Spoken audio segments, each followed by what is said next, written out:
ನೋಡಿ ಇಲ್ಲಿ ಕಾಣಿಸ್ತಾ ಇದೆಯಲ್ಲ, ಇದು ಸಿಂಗಳಿಕ ಅಂದರೆ ಸಿಂಹಬಾಲದ ಕೋತಿ. ಸಿಂಹಬಾಲದ ಕೋತಿ ಅಂತ ಕರೀತಾರೆ. ಇದು ಉಷ್ಣವಲಯದ ಮಳೆ ಕಾಡುಗಳು ಕಂಡು ಬರ್ತವೆ.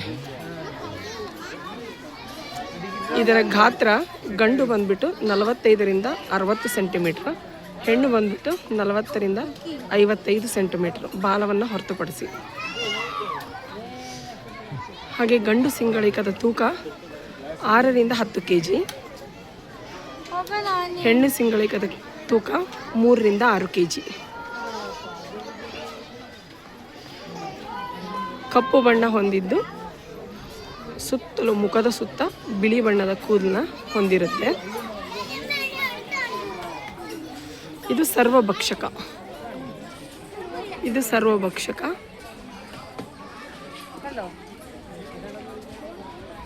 ಇದು ಹಣ್ಣುಗಳು, ಬೀಜಗಳು, ಹೂವುಗಳು, ಕೀಟಗಳು, ಪಕ್ಷಿಯ ಮೊಟ್ಟೆಗಳು, ತರಕಾರಿಗಳು, ಧಾನ್ಯಗಳು ಇವುಗಳನ್ನೆಲ್ಲ ತಿನ್ನುತ್ತೆ. ಮೃಗಾಲಯದಲ್ಲಿ ಮಾತ್ರ ಹಣ್ಣುಗಳು, ತರಕಾರಿಗಳು, ಧಾನ್ಯಗಳು, ಮೊಳಕೆ ಕಾಳು, ಸೊಪ್ಪುಗಳನ್ನ ಹಾಕ್ತಾರೆ.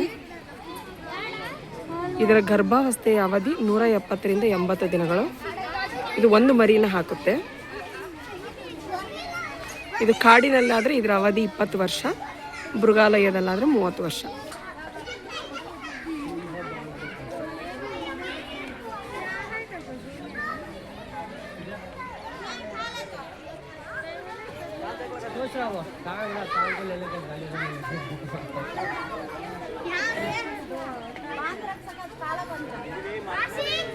ನೋಡಿ ಬಿದಿರಿನ ಮೊರೆಯಲ್ಲಿ, ಎಲೆಗಳಲ್ಲಿ ಮೊರೆಯಲ್ಲಿ ಕಾಣಿಸ್ತಾ ಇದೆ.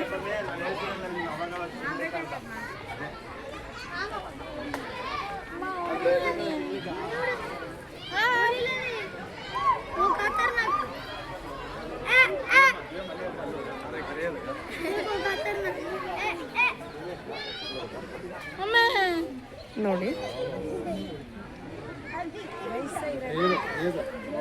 ಸಾಮಾನ್ಯವಾಗಿ ಎಲ್ಲ ಪ್ರಾಣಿಗಳಿಗೂ ಕಾಡಿನಲ್ಲಿಕ್ಕಿಂತ ಮೃಗಾಲಯದಲ್ಲಿ ಜೀವಿತಾವಧಿ ಅಂದರೆ ಅದರ ಅವಧಿ, ಜೀವಿತಾವಧಿ ಜಾಸ್ತಿನೇ ಇರುತ್ತೆ. ಯಾಕಂದರೆ ಹುಷಾರಿಲ್ಲ ಅಂದರೆ ಅದಕ್ಕೆ ಟ್ರೀಟ್ಮೆಂಟ್ ಕೊಡ್ತಾರೆ. ಜೊತೆಗೆ ಆಹಾರ ಟೈಮ್ ಟು ಟೈಮ್ ಆಹಾರ ಹಾಕ್ತಾರೆ, ನೀರು, ಪ್ರತಿಯೊಂದು ಸವಲತ್ತುಗಳು ಸಿಗೋದ್ರಿಂದ ಮೃಗಾಲಯದಲ್ಲಿ ಆಲ್ಮೋಸ್ಟ್ ಎಲ್ಲ ಪ್ರಾಣಿಗಳ ಜೀವಿತಾವಧಿ ಹೆಚ್ಚಿಗೆ ಇದೆ.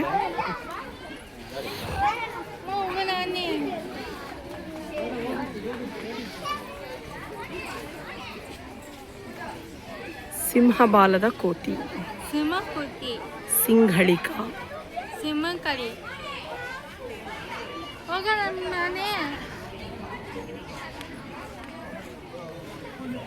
ಮತ್ತೆ ನೆಕ್ಸ್ಟ್ ವಿಡಿಯೋದಲ್ಲಿ ಯಾವ ಪ್ರಾಣಿ ಅಂತ ನೋಡೋಣ ಬನ್ನಿ.